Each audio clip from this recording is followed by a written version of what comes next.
ঐতিহ্যপূৰ্ণ এই গোভা ৰজাৰ প্ৰাংগণত গোভা ৰজা দেউৰৰ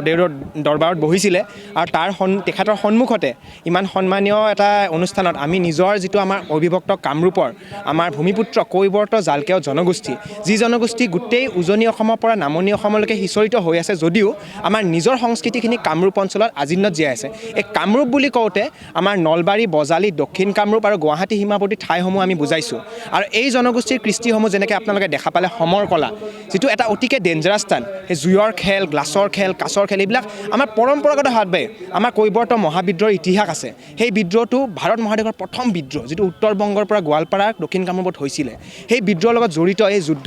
যুঁজাৰু জাতিটোৰ আমাৰ নিজৰ সমৰ কলা তাৰ লগতে আমাৰ জাতিটো নৈ বিল জলাশয় পাৰত পৰম্পৰাগতভাৱে হাজাৰ হাজাৰ বছৰ ধৰি জীয়াই আছে আৰু এই জাতিটো অষ্ট্ৰিক দ্ৰাবিড মূলৰ জাতি যিটো ভূমিপুত্ৰ জাতি খাচীসকলৰ পাছত যদি অসমত বসবাস কৰা এটা জনগোষ্ঠী আছে সেইটো হ'ল কৈৱৰ্ত জনগোষ্ঠী বা জালকেও জনগোষ্ঠী। তাৰপিছতে আমাৰ তিব্বত বৰ্মীয় বড়ো কছাৰী ভাই তিৱা ভাইসকলে আহিছিলে আৰু একেলগে সমন্বয়ৰে আমি অসমীয়া জাতি গঠন প্ৰক্ৰিয়াত আমি বিলীন হৈ গৈ আমি নিজৰ জাতিৰ যিখিনি কৃষ্টি সেই কৃষ্টিখিনি আমি দেখুৱাইছোঁ আৰু নৈ বিল জলাশয়ৰ লগত জড়িত আমাৰ ভেলদিয়া জল পূজা মৎস্য ব্যৱসায় মাছৰ লগত জড়িত আমাৰ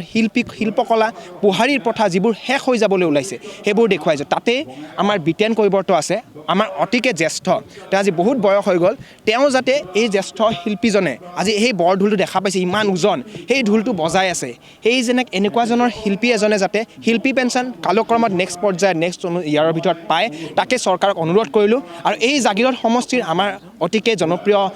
মিনিষ্টাৰ আমাৰ নিজৰে জাতিৰ পীয়ুষ হাজৰিকা তেওঁকো আমি অনুৰোধ জনালোঁ। তেওঁ যথেষ্টখিনি সহায় কৰিছে আমাৰ এই অনুষ্ঠানখনত